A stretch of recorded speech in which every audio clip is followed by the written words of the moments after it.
Hello everybody and Jester and welcome back to Shangri-La Frontier, episode 36, in which we're gonna fight Lycagon.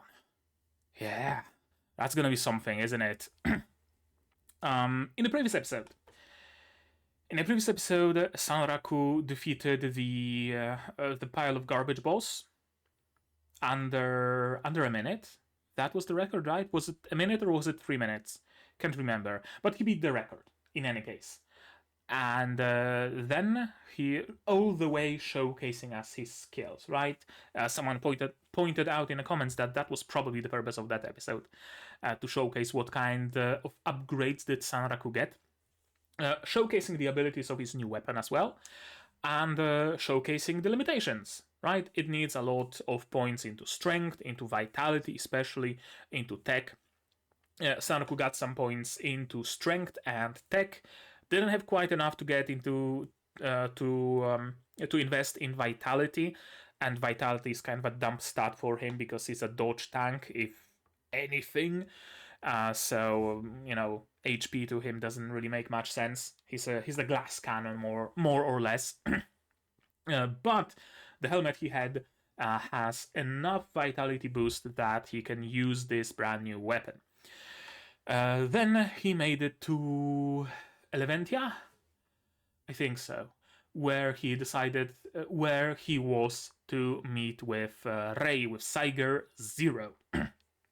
And apparently Saiger Zero is, you know, Saiga, the name Rei Saiga, and Rei is Zero.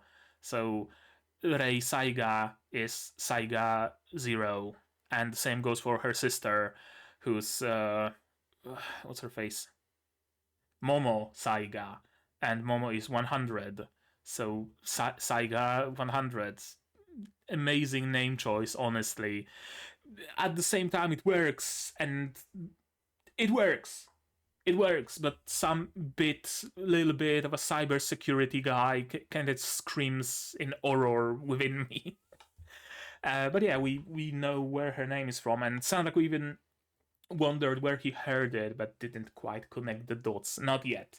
They're gonna be missing each other for, well, Sanraku is gonna be missing her for quite some time yet.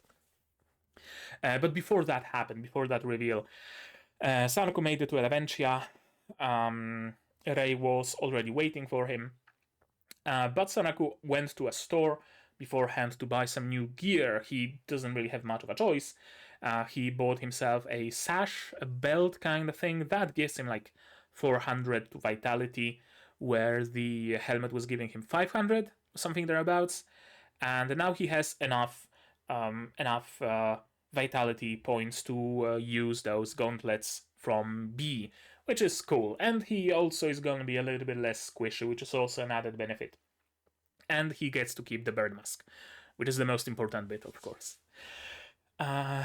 He met up with Rei, all scared because, oh, the battle master, she's angry, she had to wait and whatnot, but for no reason, of course, because Rei is madly in love with him. We know that, but he doesn't.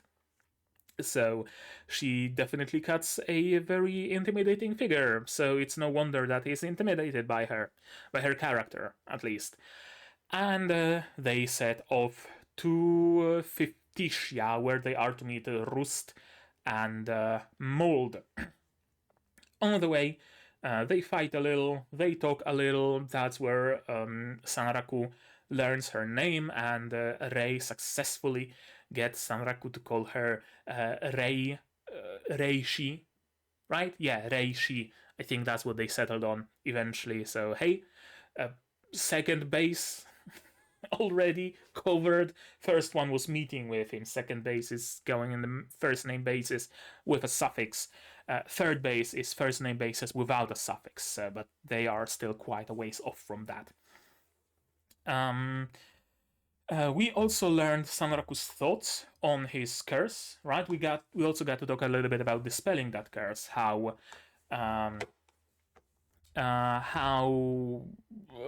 Momo, right, Rei's sister, could arrange that because there's that saint that gives holy water, and that holy water can dispel curses, but There's many people who want that water and who want to meet up with her, yada yada yada.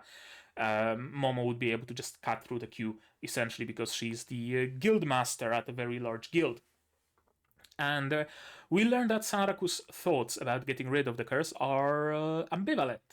He doesn't know if he wants to get rid of it, really, right? Because it gives him some really nice stats, after all. It gives him a really nice boost, and it's his signature look to boot. He thinks that maybe dispelling the curse on his legs would be nice, so he can at least equip some shoes and greaves and stuff like that, but maybe not the top, right? It's a nice stat boost. You can't deny that. So I like it. I like that Sanraku is not on a beeline to get rid of the curse or anything. No, he's just thinking of it. Maybe, maybe not. We'll see. Maybe just the legs, maybe just the torso. I like it. I really do. He sees the pros and the cons of his situation. Later on, they get lost because Rei is directionally challenged, and they stumble upon Animalia and a bunch of her goons. We talk a little bit, and we learn that Animalia made a deal with Towa in exchange for paying off Towa's debt, or at least some of it. I think it might have been the entirety. I'm not sure, actually. In exchange for paying off her debt, Towa offered Animalia the secret to Rabituza. Not the whole secret, though. She only told Animalia that they gotta land 100 crits on Lycagon. And that's it. And there are more parts to the whole unique scenario, so they're not going to be able to achieve that. Sanraku is safe. So far, his only threat is Akitsaka. So that's good. But what are they doing there if they're looking for Lycagon? Well, as it turns out, Lycagon has multiple spawn points. He can spawn where Sanraku fought him, and he can also spawn in different parts of the map, like where they are currently. And lo and behold, Lycagon appears. And they're gonna have to fight or run. We'll see which one it is. I wonder if Sanraku is gonna defeat the Lycagon. That would be interesting.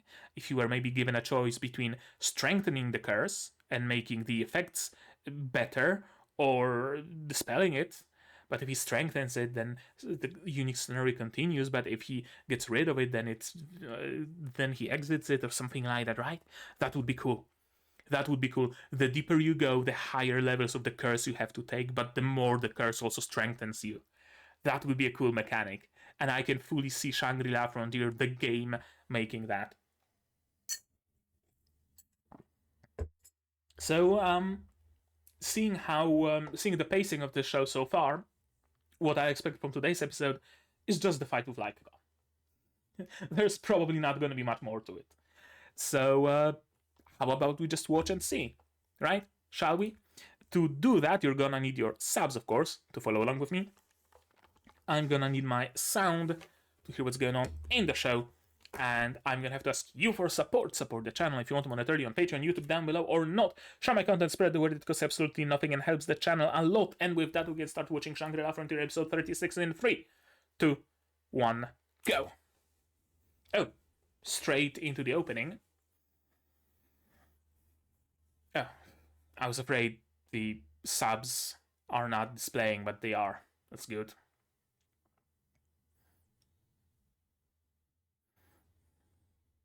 And we get to see some nice vistas, some huge hands and huge swords and huge bones and huge remains, which I fucking love aesthetically.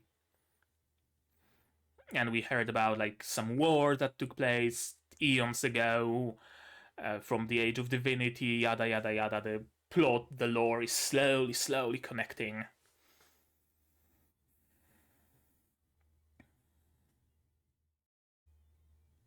Yeah, that hand.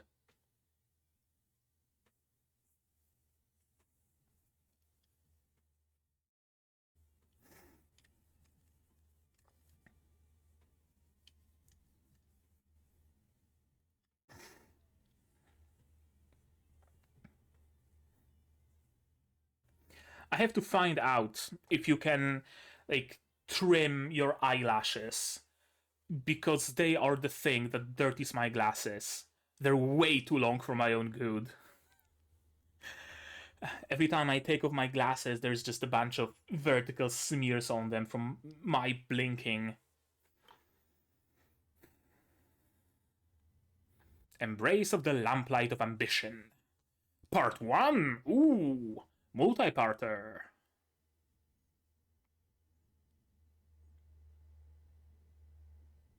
Intimidating.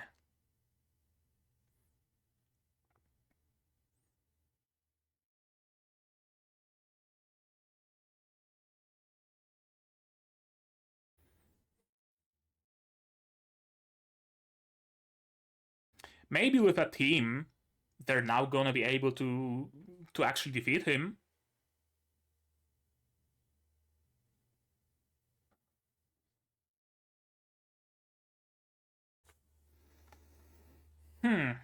Maybe.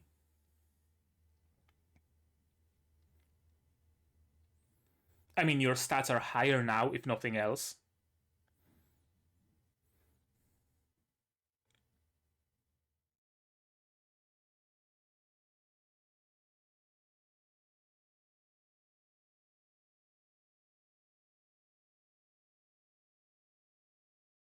That's a big rock.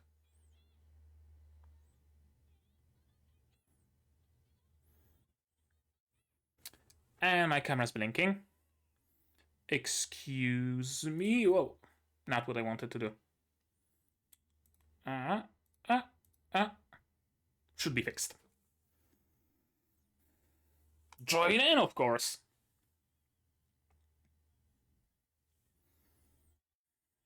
Sanraku never runs away from a fight. Or maybe he does. I don't know.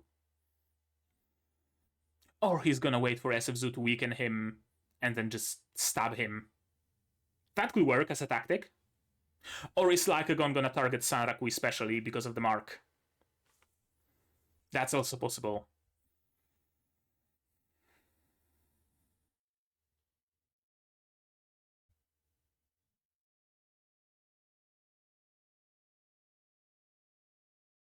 Are those NPCs, or did Animalia get a bunch of players to dress identically?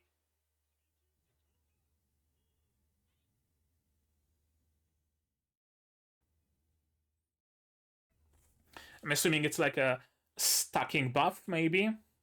And they're probably wearing gear with top defense stats. Where's the DPS, though? Yeah.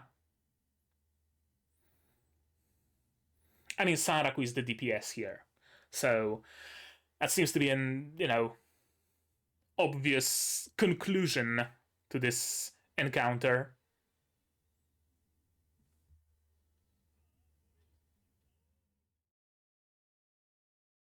Ooh, nice music. Dej. Oh, not quite yet.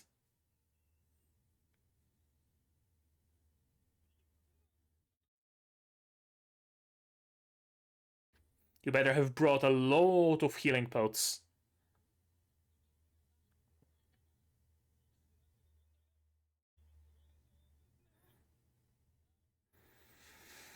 Avoid the insta-kill.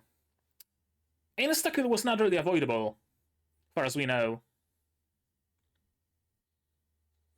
Hair. Okay, Lycagon is a female.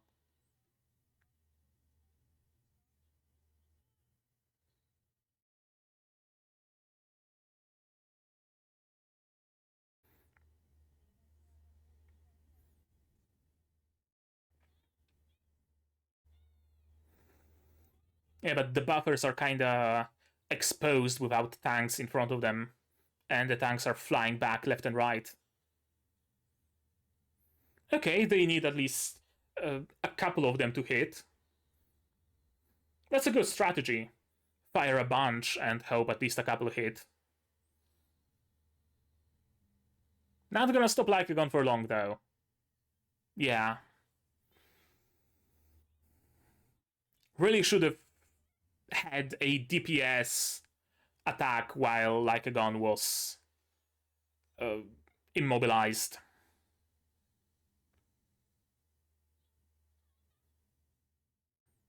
Who's gonna deal damage, though?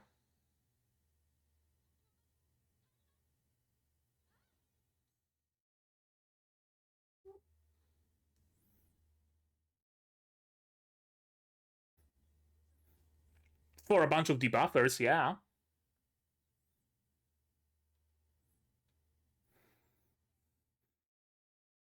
Does Animalia have some hidden damage with her special stuff? Oh, right, she has the stuff that, like, kills her and the target, right? Something like that. Yeah. That's actually a good strat. That's actually a good strat, though.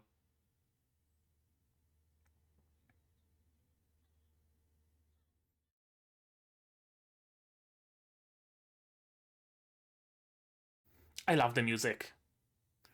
Like fucking industrial grindcore. I don't think that's gonna be enough. Okay, not an insta-kill. Just immobilization.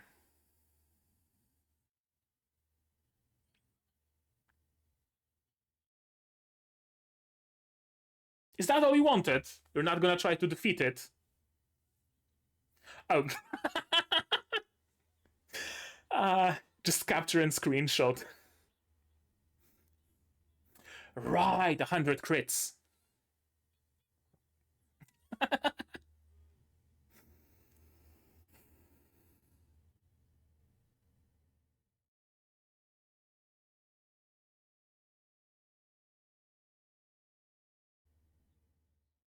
It's incomplete.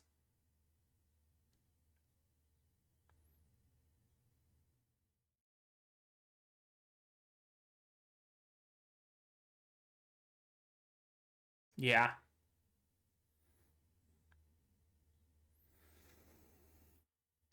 Yeah, I can see that.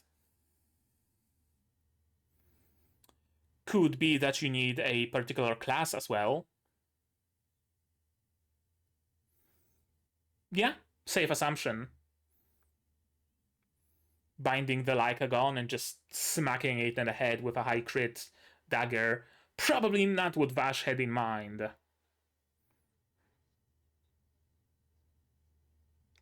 Yeah. The smug bird.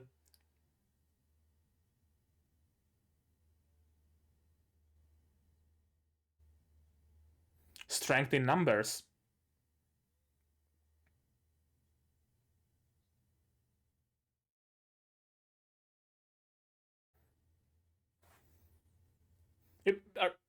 Are they gonna try to hit those crits? Because so far they're just standing around, waiting for the timer on the Hands of Tartarus to expire.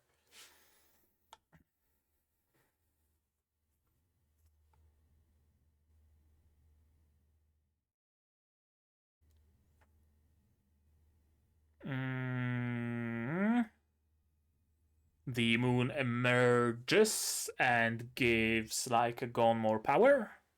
Maybe?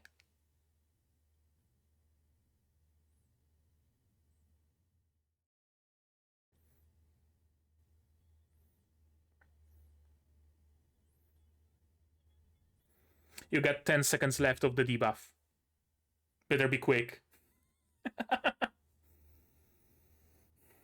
Ooh, something's going on with her shadow. Is that the mass insta-kill?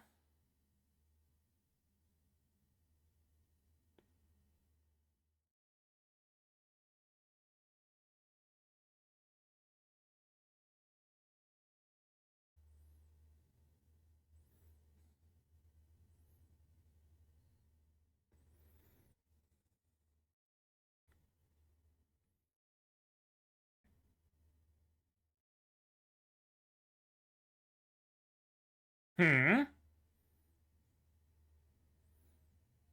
Hmm? Ooh.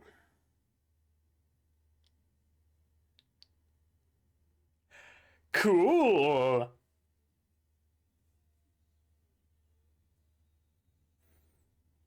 How do you fight the knight itself?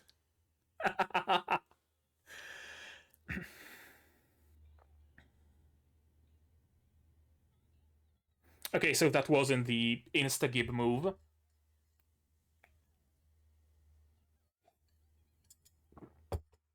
Yeah, but it's not Lycagon that's attacking.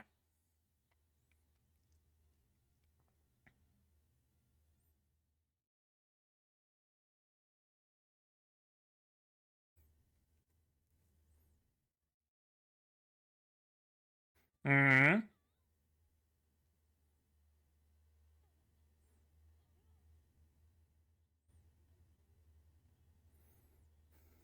When Sanrak was fighting Lycagon, there were like multiple of them appearing at some point. So probably some sort of Kagabushin no Jutsu.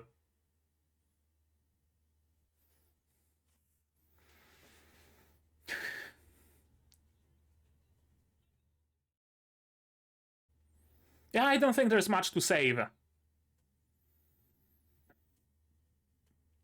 Oh, that's a nice bit of character building.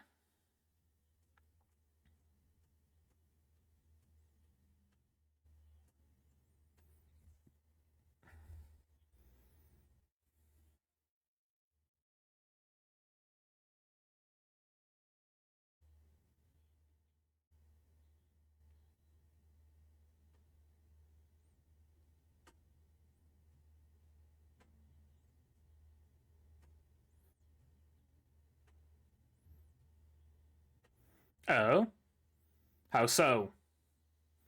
Not actually a beast, but rather something else?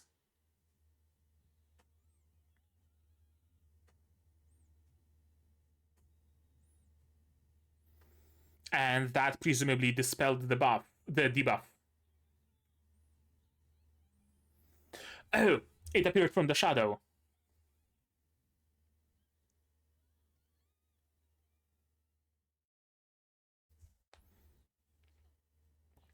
Yeah, it can teleport between shadows, probably. Mm-hmm.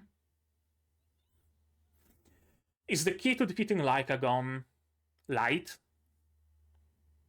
Light the arena, so there's no shadow where it can hide? Yeah?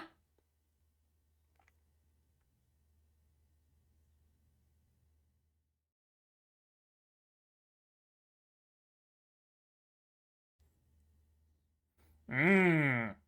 He knows her moves. He can beat her. And now the debuff's expired.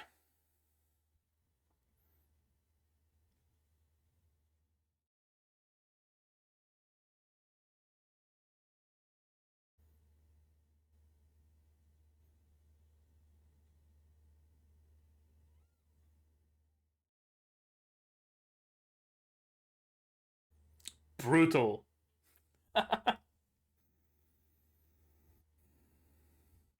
Bale. You can't exactly fight Lycagon without preparation.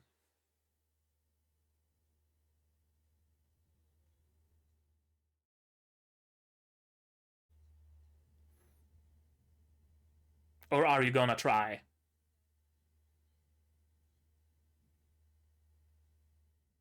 Yeah, Sanak would not be himself if he didn't try.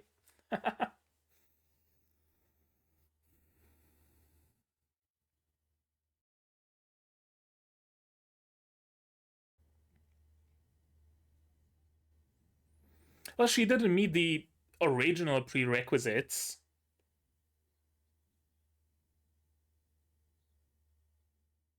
Swear her into secrecy. She's gonna agree, no problem. Sanaku doesn't know that, of course, but we know it as the audience.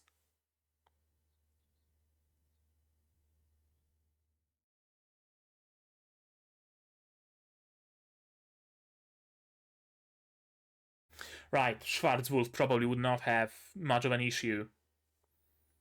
True.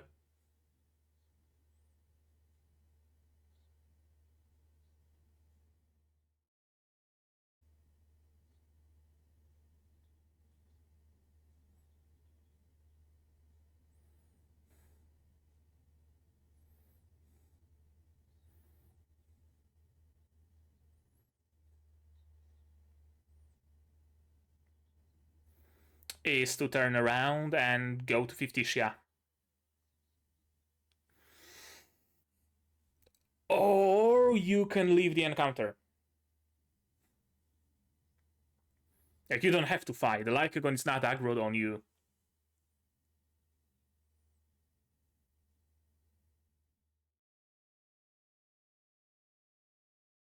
And you're no scrub, Sanraku. Of course you're not gonna do that.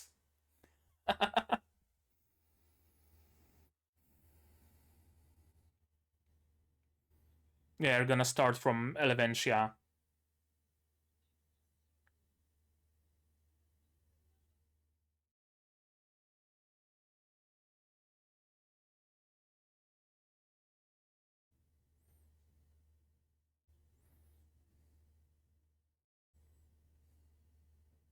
Oh.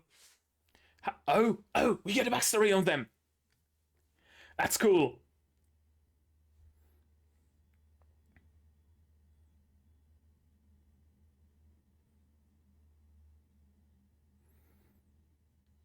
Yeah, he was just excited to play some Nuke Soga.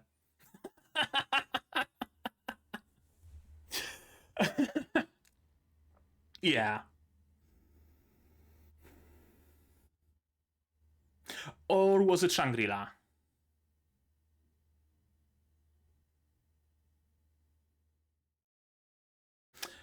Is that how she got into Shangri-La? Probably.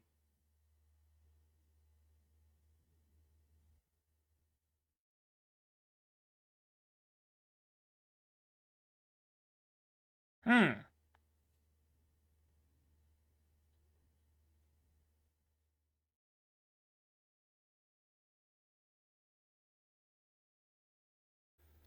Yeah?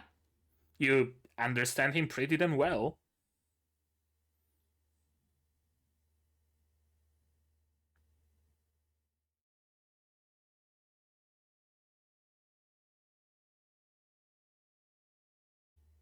Oh?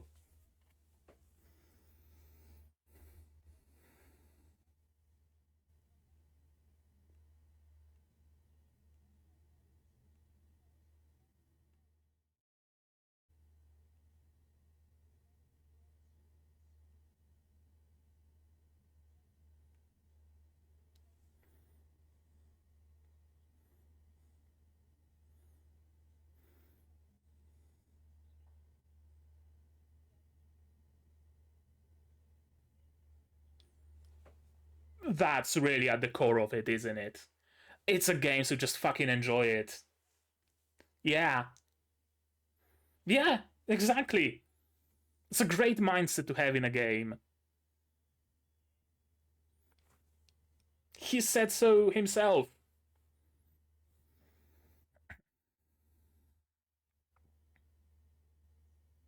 Yeah.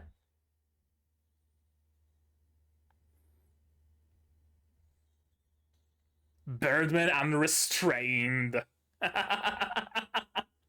Amazing scene with amazing music. Dropping the shackles that were holding him back.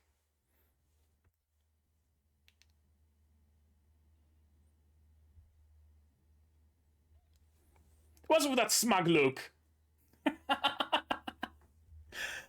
Yeah.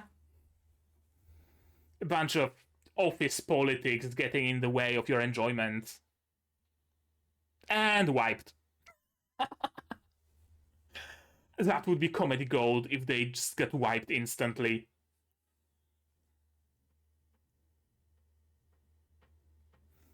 Music coming in. And we get a cliffhanger. Exactly.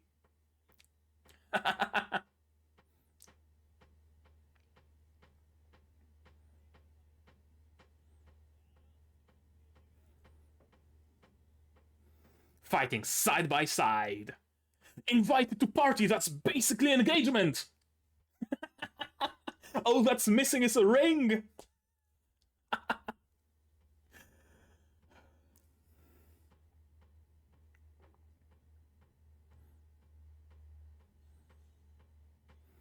Still with those daggers, eh? Not opening with the fists?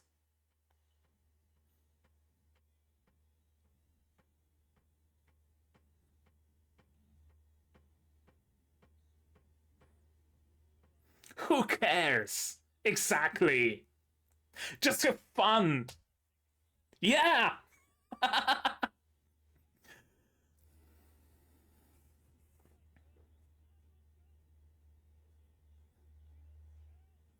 You didn't distribute all the skill points though, so there's that. Wipe. Please tell me they wiped. That would be comedy gold. I know they won't, because we gotta get a cliffhanger, we gotta get to the next episode, but it would be great.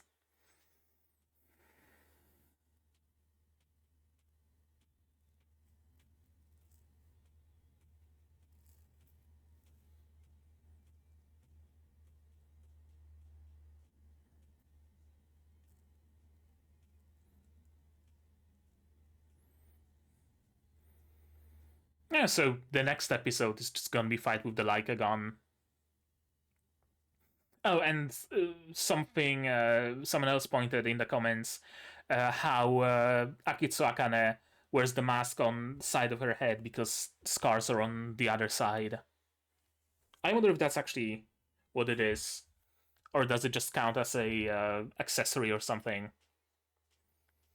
But yeah, her having scars or Zigworm marks on her face probably matters in her gear choice.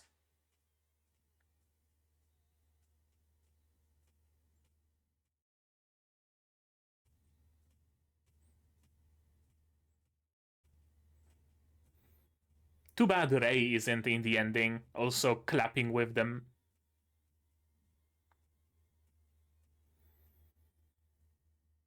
Mini? No, just the end of the episode. Alright there. Let's watch it again, shall we? OP.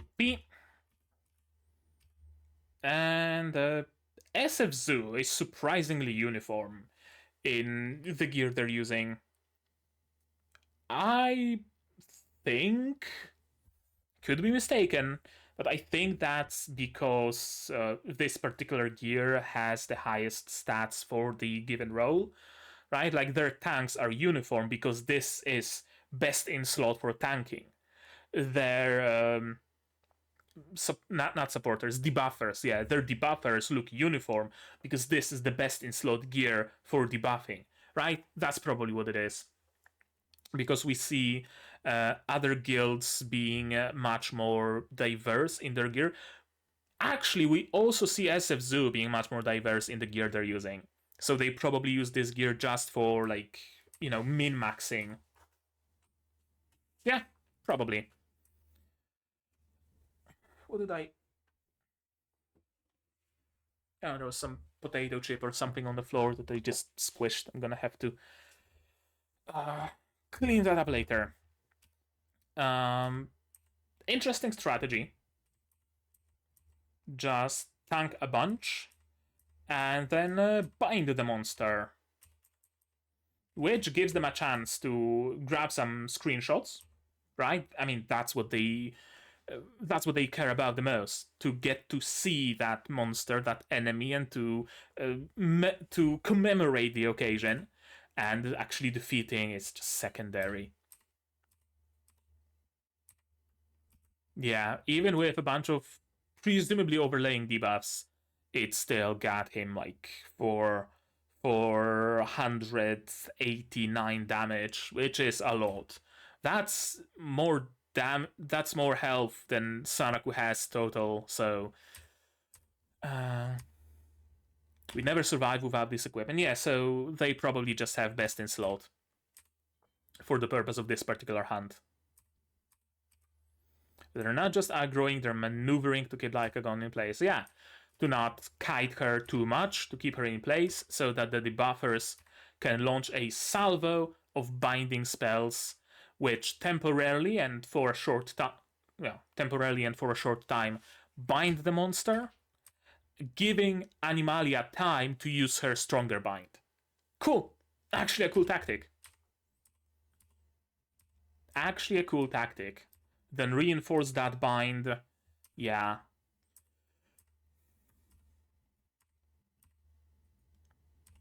And then a special curse from Animalia. Doesn't Animalia also have that other stuff that, like, applies every status effect at once or something like that, but at the cost of her life? Right? Like, early in the series, when she was fighting Sanraku in front of, like, Third Rima or something, she used that stuff on Pencilgon, I think. Yeah, it's got to be a different stuff though, because this one just does the bind, unless the stuff has multiple different spells, which, I mean, could be a possibility. Yeah, bind for a whole entire minute. Mission accomplished, let's release it. Yeah, that's why they bind the monster first instead of just wiping it. You gotta grab some screenshots. Animalia's gotta fluff the fur and hug it and experience the, you know, the feeling of cuddling an animal. Yeah. I like it. I like this bit.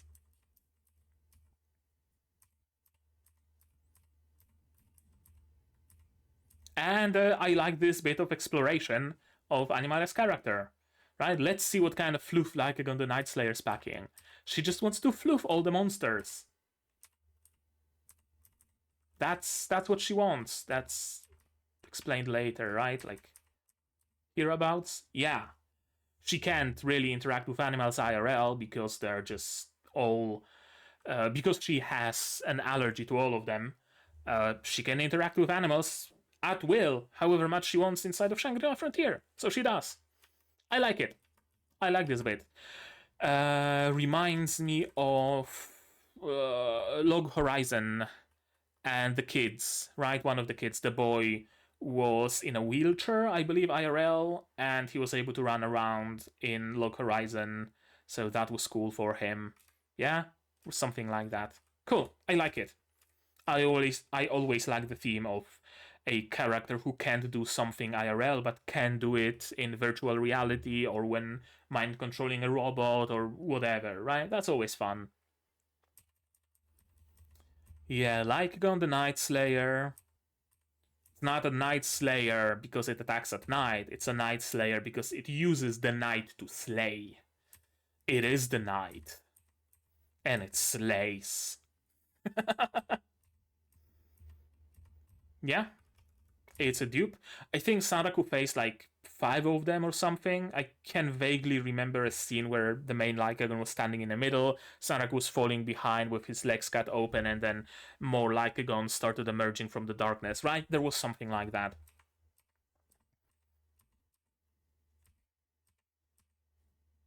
Yeah, IRL, I've got a major allergy to animals, but in Shangri-La, I could do it without a worry. But Lycagon is different. How is it different? Is it not an animal?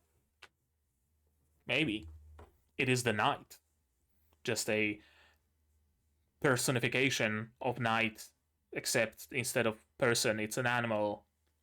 Maybe. Maybe it's a spirit, maybe it's a... I don't know, demigod or something. I don't know.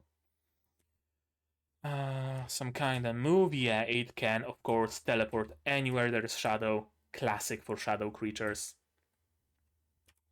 Becomes one with the darkness, invisible attacks by a shadow clone that merges with darkness itself.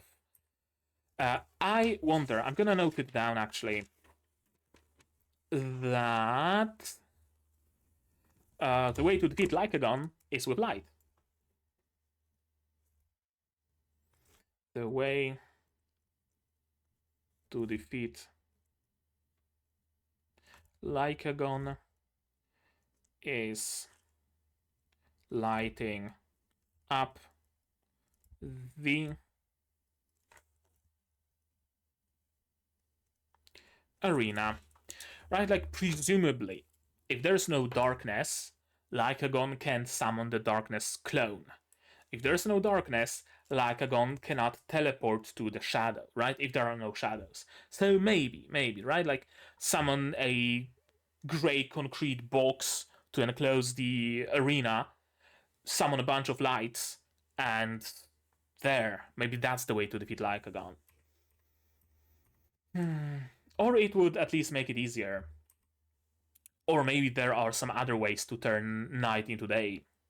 Like every player on the server going to sleep. Brutal.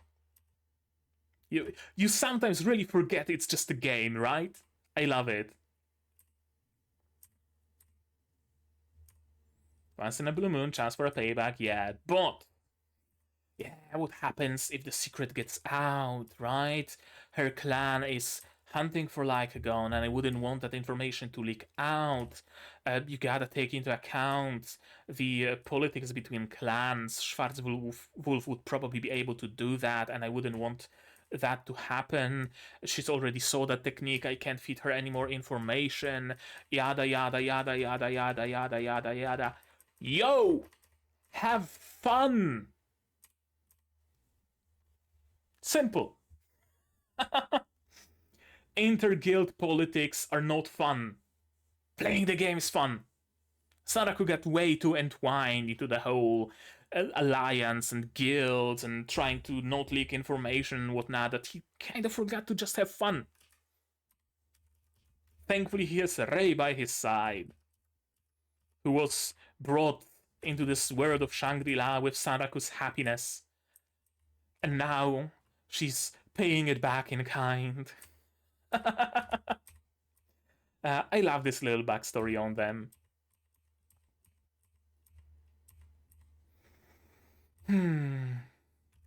I'd like to defeat her as I would any monster in the game, thinking I hope she gets it over with quickly this time. Yeah, but whenever I start to feel that way, I dedicate my mind to one thought: fun. Let's enjoy the game in the moment. That's it. That's what Saraku forgot about. I love it. I love this scene, the slow-mo movement of breaking chains with the music in the background. And I love the moral of the story, the lesson, right? Just have fun. Just have fun with the game. That's what games are for. Don't listen to fucking Neil Druckmann guy. Games are supposed to be fun. That's what they're supposed to be at their core. Don't ever forget that. But of course, Saraku had to be smug in the end. Yeah, all the stock of clans, monopolies. I was gonna let that lead me into in-game suicide. No! I'm not gonna wipe. I'm not gonna run. I see a strong opponent, I wanna fight it. Let's fucking go, Reishi. What's the point if it makes your presence so boring? Yeah, exactly. Let's give it all we've got, and we're gonna worry about the consequences later. Yeah. Let's just clear it in one go. There. You're gonna be able to, continue in the, whatchamacallit, in the Vorpal Epic quest, and Lycagon is unique, so it's not gonna respawn. There. Simple. Easy. Easy, just don't die. Just win. Such an easy solution. Just fucking win.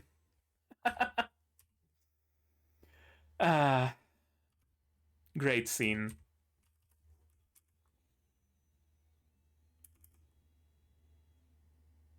Yeah. Cool. And even if Rei gets dragged into the quest as well, she's a homie. She's gonna stand by Saraku's side. They're gonna complete it together. She's not gonna spill the beans to anybody. That's the kind of party member that you want. Cool. Very enjoyable episode. Okay. Alrighty. That was episode 36 of Shangri-La Frontier, and it was a good one. Ultimately, not that much has happened. Not really. We learned more about Lycagon, sure. We learned... Actually, quite a bit happened. We learned more about Lycagon. We learned more about Animalia, about SF Zoo. We learned more about Rei, about her backstory with Sanraku. We learned a lot. But, event-wise, not that much. SF Zoo got wiped. Sanraku and Rei jumped into battle. That's basically it. Kind of Not even a transition episode, because SF Zeus fight with Lycagon started in this episode and ended in this episode. So that was one event, and then we get like a blip, like a beginning, the first thread of the next event that's gonna be Sanaku and Rei fighting the Lycagon. That's gonna be cool. I wonder if they actually win. If they do, I wonder how's that gonna work with Saraku's curse. I somehow don't see him getting rid of it. Not yet. Not ever, honestly. Like, and I base it mostly on whatchamacallit, like promo materials and whatnot, right? Like, characters have their signature look. You can't deny that.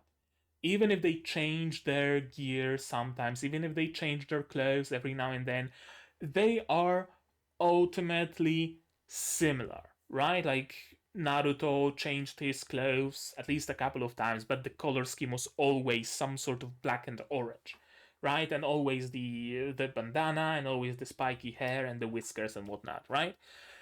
Naruto wouldn't feel like him if he were to get plate armor and you were able to buy a plate armor Naruto figure, right? Like, you would get it, you would put it on the shelf, and it would look like a bootleg. So characters need their defining traits, and defining traits for Sanraku are bird mask and half naked. You can't take away the bird mask, you can't really take away the half nakedness. If Sanraku were to wear full armor, I can't picture armor that would look good on him. You know? I really can't see armor that would look good on him. Not his starter armor, not any of the armors we've seen anybody else use in the game. He looks perfectly fine the way he is right now, half naked with this weird sash and the bird head. I could get behind him getting boots and pants, for example. Sure, but at least at least his torso has got to be naked, and he has to have his bird mask. That's Sanraku. Cover him up, leave the bird mask, it looks like a bootleg. Change the bird mask into something else, it looks like a bootleg. So he can't possibly get access to full armor. I don't think. Now, this anime could surprise me. Absolutely. But I really can't see that happening. Right? Like, you would see a pop-up display in Akihabara with a promo of the new volume of the manga, and Saraku is wearing plate armor. Like, looks like a bootleg. Like, someone took the idea of Shangri-La Frontier, made their own doujin, and that's what they're advertising, right? It can't be Shangri-La Frontier. That's not how Saraku looks. But I wonder how they're gonna get out of this bind, because it is a bind. They can't get rid of the signature look for him. But the whole story, well, not the whole story, but a good chunk of the story kind of hinges on the idea that Saraku does want to get rid of that look. He does want to equip gear, but you can't have him equip gear. Maybe that bit of concession with just the lower part of his body being able to equip gear, how Sanraku himself envisioned it, that would work, but nothing more than that. Yeah, I wonder how they're gonna solve it. I wonder, first and foremost, are they actually going to defeat the Lycagon? Because that's not a given. Like, yeah, Rei is the battle master, she's super strong. Yeah, Saraku grew a lot ever since he fought Lycagon for the first time. He's also arguably super strong. Maybe they're actually gonna manage. I don't know. But it is still very much under question, right? That's cool. I like it.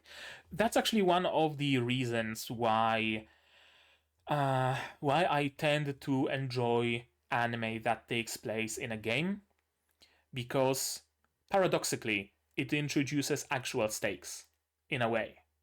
If this wasn't a game-based anime, if this was an isekai or just a fantasy anime or whatever, I would not be worried about Saraku and Rei. Right? Like, they are important characters. Of course they're not gonna die. Of course they're gonna win against Lycagon, because we can't get rid of main character and an important character this early in the show it's not gonna work. So of course they gotta win. But because it's a game, if they lose, they just respawn, which introduces tension and stakes because they can actually lose. The plot doesn't have to save them from it.